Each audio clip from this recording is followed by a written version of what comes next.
السلام علیکم ورحمۃ اللہ وبرکاتہ۔ الحمد للہ رب العالمین والعاقبۃ للمتقین والصلاة والسلام علی اشرف الانبیاء والمرسلین نبینا محمد وعلی آلہ وصحبہ اجمعین وبعد۔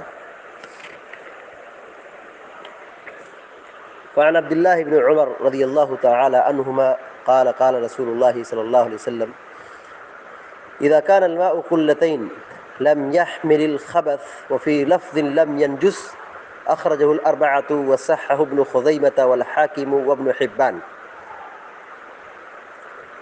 بلوغ المرام کی حدیث نمبر 4 ابھی آج کے درس میں پڑھی جا رہی ہے۔ راوی حدیث مشہور صحابی عبداللہ بن عمر رضی اللہ تعالی عنہما ہیں۔ ان کے والد اور یہ دونوں صحابی ہیں، اس لیے ان کو رضی اللہ عنہما کہا جاتا ہے کہ اللہ تعالیٰ ان دونوں سے راضی ہو، یعنی عبداللہ بن عمر سے اور ان کے ابو عمر سے۔ چھوٹے تھے تبھی اسلام قبول کیے تھے، اور مکہ سے مدینہ ہجرت کی سعادت آپ کو حاصل ہوئی۔ پہلی لڑائی جس میں انہوں نے شرکت کی تھی سن 5 ہجری میں، جنگ خندق کی جنگ خندق جب ہوئی تھی تو یہ ان کی پہلی لڑائی تھی جس میں شریک ہوئے تھے، اور اس وقت ان کی عمر 15 سال تھی۔ بہت بڑے صحابی ہیں، علم والے صحابی ہیں، بڑے عبادت گزار ہیں، اور حدیث کے مشہور راوی ہیں۔ بہت ساری حدیثوں کو انہوں نے بیان کیا ہے، جن کی کل تعداد 2630 ہے۔ 2630 2630 روایتوں کو حضرت عبداللہ بن عمر رضی اللہ تعالی عنہما نے بیان کی ہے۔ سن 73 ہجری میں مکہ مکرمہ کے اندر وفات پائے۔ عبداللہ بن عمر رضی اللہ تعالی عنہما کے سلسلے میں تھوڑی سی معلومات آپ کے سامنے رکھی گئی ہے۔ اس کے بعد آئیے حدیث کی طرف۔ قال قال رسول اللہ صلی اللہ علیہ وسلم، وہ کہتے ہیں کہ اللہ کے رسول صلی اللہ علیہ وسلم نے فرمایا ہے اذا كان الماء قلتين لم يحمل الخبث وفي لفظ لم ينجس۔ معنی لکھیے، اذا مانے جب، اذا مانے جب، کانا کے معنی ایک ہوتا ہے تھا، اور دوسرا معنی ہوتا ہے کانا یکون مانے ہونا۔ یہی معنی یہاں پہ ترجمہ ہوگا۔ کانا یکون کا معنی ہوتا ہے ہونا۔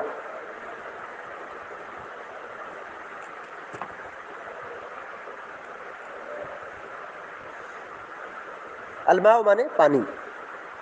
اذا کان الماء جب پانی ہو، ترجمہ ہوگا اذا کان الماء جب پانی ہو۔ اذا مانے جب، کانا مانے ہونا، الماء مانے پانی۔ اذا کان الماء جب پانی ہو، کتنا ہو؟ قلتین، 2 قلہ۔ اذا کان الماء قلتین، جب پانی کتنا ہو؟ 2 قلہ ہو۔ یہ قلہ کیا ہے؟ یہ ایک برتن ہے۔ قلہ یہ بڑا برتن ہے جس میں تقریباً 227 گرام 227 کلو گرام پانی آتا ہے۔ یعنی یہ قلہ جو کہا جا رہا ہے اس کی مقدار پانی کتنی ہوگی؟ تو موجودہ پیمانے کے اعتبار سے 227 کلو گرام پانی اس میں آتا ہے، اس میں قلہ کے اندر۔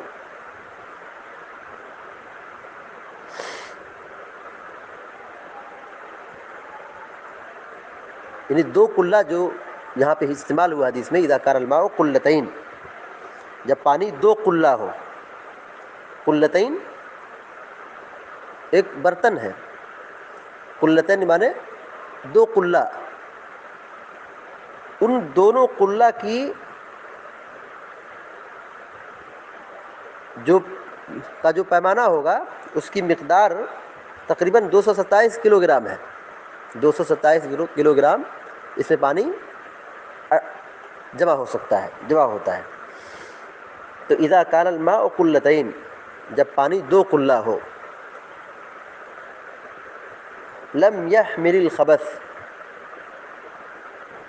تو نجاست کو قبول نہیں کرتا ہے۔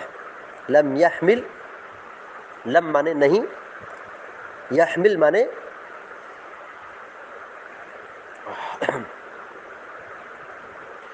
قبول کرنا،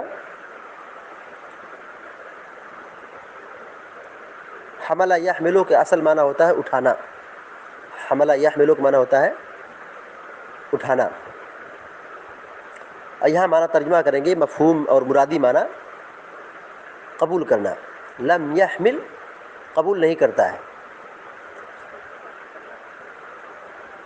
الخبث خبث کے معنی گندگی ناپاکی، خبث کے معنی گندگی ناپاکی، وفی لفظ لم ینجس، لم ینجس ناپاک نہیں ہوتا ہے، لم ینجس کا معنی کیا ہوگا؟ نجس نہیں ہوتا ہے، ناپاک نہیں ہوتا ہے۔ اذا کان الماء قلتین جب پانی دو قلہ ہو، اذا کان الماء قلتین جب پانی کی مقدار دو قلہ ہو، دو قلہ سے مراد کتنا ہے؟ 227 کلو گرام، 227 کلو گرام، جب پانی اتنی مقدار میں ہو، 227 کلو گرام کی مقدار میں ہو، تو کہتے ہیں کہ لم یحمل الخبث، وہ گندگی کو قبول نہیں کرتا ہے، گندگی کو قبول نہیں کرتا ہے۔ کیا مطلب ہے؟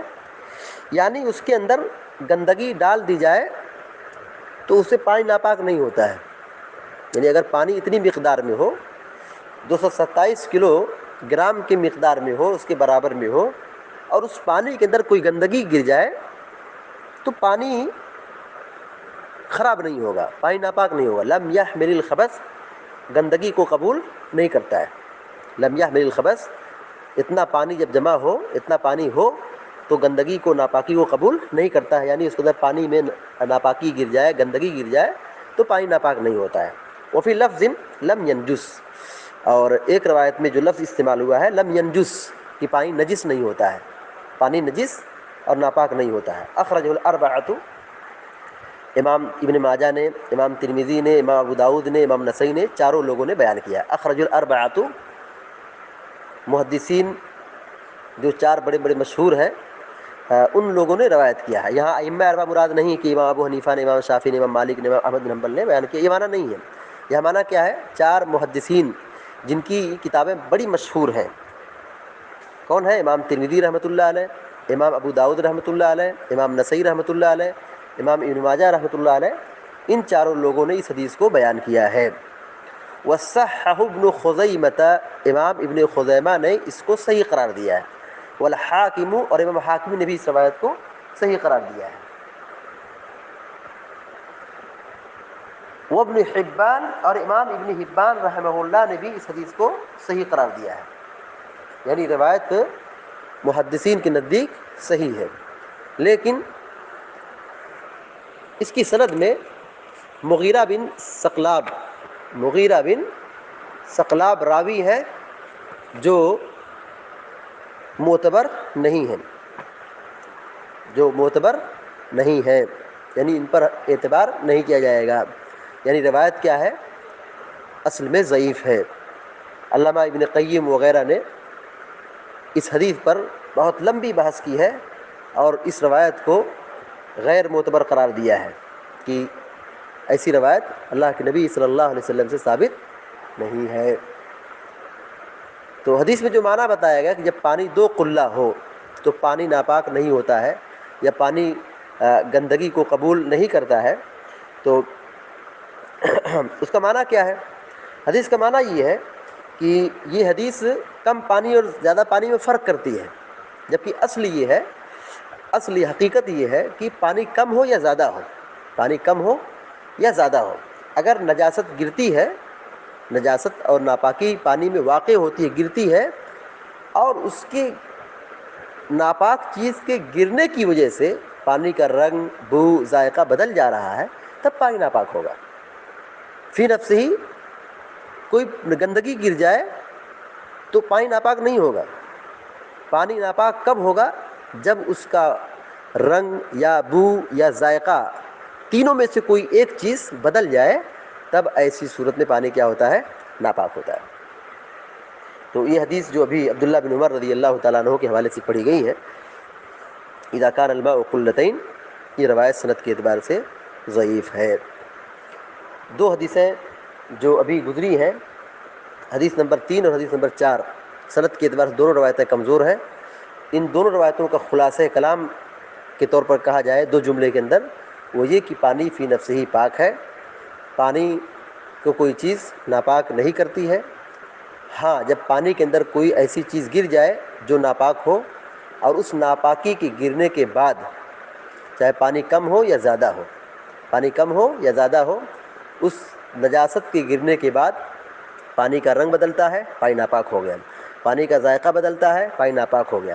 پانی سے بدبو آنے لگی، پانی ناپاک ہو گیا۔ کوئی بھی تینوں میں سے کوئی ایک چیز بدل جائے، رنگ، بو، ذائقہ، تو پانی ناپاک ہو جائے گا۔ اور یہ حدیث جو ابھی پڑھی گئی ہے کہ پانی دو قلہ ہو تو پانی ناپاک نہیں ہوتا ہے، تو یہ روایت سند کے اعتبار سے غیر معتبر ہے، حدیث درست نہیں ہے بلکہ ضعیف ہے۔